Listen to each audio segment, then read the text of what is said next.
I promise you, discipline is not your issue. The monk and the addict have the same level of discipline. But what they have different is direction, intent. That's the main distinction between the addict and the monk. Otherwise, can't nobody tell me anything about the level of discipline it takes for a fiend to be out in the street, right? To leave everything behind, just like the monk, right? To leave everything behind and pursue what they want to pursue, which is to get high. It may sound funny. I'm not trying to be funny. I'm not trying to be funny. It is what it is, right? Just like how the monk, retires to the monastery and leaves everything behind to pursue whatever it is they want to pursue, the addict does the exact same thing. Now, there's varying degrees, right? Especially in this modern world. There's functioning addicts, right? There's addicts out here. I mean, I'm one of them, right? I can't pretend like I'm not an addict to basic things like eating food, sometimes scrolling on social media, sometimes, information, just consuming information, which I feel like a lot of us are going through that, right? And I promise you, I'm really managing it. I make an effort to manage it, but it's still there, right? I feel like humans in general, you know how they say, oh, I have an addictive personality, which doesn't really make sense, but I understand what they mean by it. Humans in general have addictive personalities. We're all dope fiends to a degree, right? Dope. Think dopamine. We're all dope fiends for real. It's just a matter of how many of us let that drive get in the way of the other responsibilities, right? The monk lets his drive for supreme discipline over himself and for enlightenment, right? If that's even the thing, right? Because there's several different types of monks. There's Shaolin monks, there's Buddhist monks, But the monk allows that drive to override all other ambitions for attainment in the material world. In that same way, the addict allows his drive to get high to override all other responsibilities, right? We're talking in extreme cases. A monk is an extreme case. A fiend on the street is an extreme case, right? So the difference is what I'm trying to get at is, or what I've been getting at is, the difference isn't in quality. The quality of, or I should say not, the difference is not in quantity of discipline. The quantity of discipline is comparable. It's the same. It's the quality of their intent, the quality of their direction, the clarity of their direction. And one of the first things that we would need to do to master, our discipline, because it's not about becoming more disciplined, it's about mastering where we apply that discipline. So mastering where we apply our discipline, we need that clarity. The Toltecs speak about the 4 enemies to man: fear, clarity, power, and old age. Old age, not every one of us get there, right? But old age conquers us all at some point, right? Power can be an enemy. Because then you start believing that you're better than other people. And that's when all manner of abuse, right, and tyranny start forming. We see what happens in the world today with extremely powerful people who don't give a oh my God, I just wanted to drop the biggest F-bomb.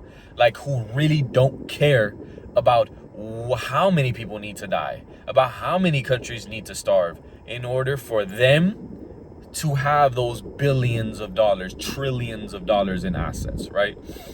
We see that. But clarity. And I'm not going to get into the specifics of how clarity can be an enemy. Maybe that's a topic for a separate video, right? What I understand the 4 enemies of the, what the Toltecs, the said Toltecs, say are the enemies of man or humankind, right? When I say man, it's also women, of course. I know it's like I'm patriarchally conditioned. I get it, right? Don't chew me out for that. So, with that said, it's clear to me that what we need to master our discipline is to clarify where we are supposed to be applying our discipline. The main thing for me is writing it, whether it be typing it or, frankly, I've written thousands of pages, like handwritten. Oh, excuse me, those were real sneezes. Oh man. I've written maybe not thousands, but hundreds of pages for sure. I've written on hundreds of pages. I've certainly written thousands of lines, right? However many tens of thousands of lines. And I'm kind of going back to that because I like the feeling of handwriting. And actually, someone recently told me that write your manifestations in cursive. So I'm experimenting with that. I'll check in on that later. But it helps to write. What I started with is I started writing, okay, what I want to be. I want to be this, this, and that. Okay, then what are my 3 non-negotiables in life? My 3 non-negotiables in life. For me, I know that training is a non-negotiable. I don't care what I'm going through. I will train to some degree, preferably lifting and martial arts, right? Training, non-negotiable. It is, I don't even question if I'm going to train. If that day is set to train, I'm going.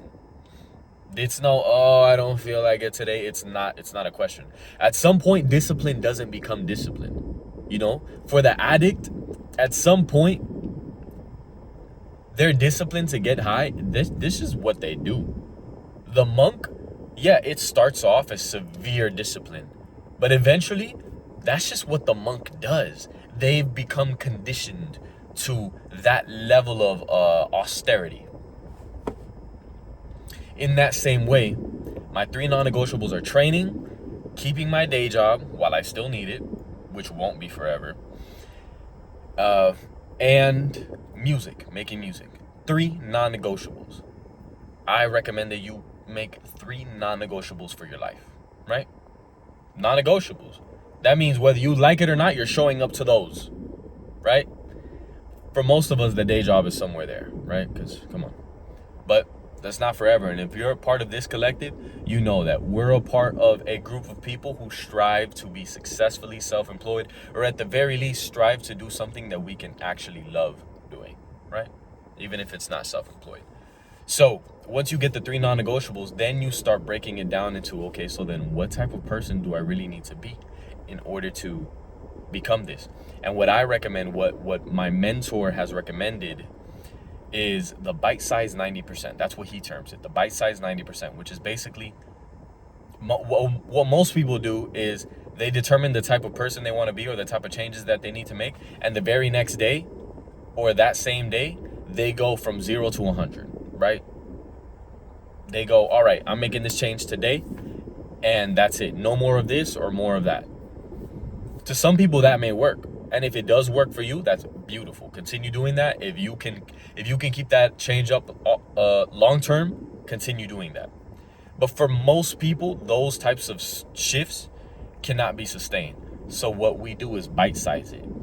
We break it down into small things that we can use, that we can use to show our body, hey, we're still in here. And even though we are not the type of the full person that we want to be,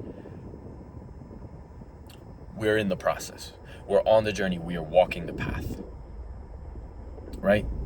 Bite sizes, until eventually, 7 bites become a mouthful. I know that's kind of a terrible analogy, right? But you know what I mean? Like, we start to inch forward step by step, incrementally. We don't need to take huge leaps. If you can take huge leaps, go ahead. And sometimes you do need to take huge leaps. But I find in my experience that it's rare that I need to do a huge leap. When I do need to do a huge leap, it's after however many dozens of bite-sized steps, tiny steps, baby steps, as they say, right? So I really wanted to check in with you on this, because that whole level of discipline and, you know, always being so strict with yourself, believe me, I was like that too. I was a vegan for 8 years. I was training martial arts. I was training lifting. I'm no longer vegan, but I'm still a martial artist. I still lift. And, you know, I've grown into a person who thankfully has become very stable in my type of lifestyle. So now I get to venture out and try different things, which is a luxury, and I feel incredibly blessed to experiment in that way. And I still try to regulate it. I still try to cap it at a certain point, right? I don't try to party every night. I don't even want to really party every weekend, even if it's once a weekend. I'm just trying it out, so to speak, right? Which is a whole different topic. But discipline. It's not a matter of, oh, I don't have the discipline. I don't have. Stop telling yourself that. You have all the discipline you need. Let's start by that self-image switch right there. You have all the discipline you need. It's about clarity and direction, and then the intent to move forward on that path. With that said, I'm Sin Volumen. If you resonated with this, you will almost certainly resonate with the music that I make. I'm going to leave a link to my most recent EP release. Actually, it was my first EP. I released my first EP about a month and a half ago, something like that. About a month ago, a little bit over a month ago. So I'll leave a link to my IGs and all that stuff. Do with that information what you will. But at the very least, drop a like, leave a comment. Let's start this discussion. We are a safe space over here. So even if you're actively grappling with these types of topics and you don't even agree with me, I encourage you to drop that in the comments so that we can really talk, right? Because I'm not married to any of what I'm saying. I'm putting it out there so that we can feel like, hey, there's someone out here who resonates with us on some level, and we don't need to feel so alone. You know, we don't need to feel so alone. And that's one of the main reasons why I started this channel, is that I've been blown away. Just on a whim, I'm like, hey, let me just start making videos again. And I've been blown away at the fact that y'all have actually been responding to just my candid streams of consciousness, you know, insights that I share. Like, these are unedited videos just in the car, me speaking, but I know that these resonate with you all.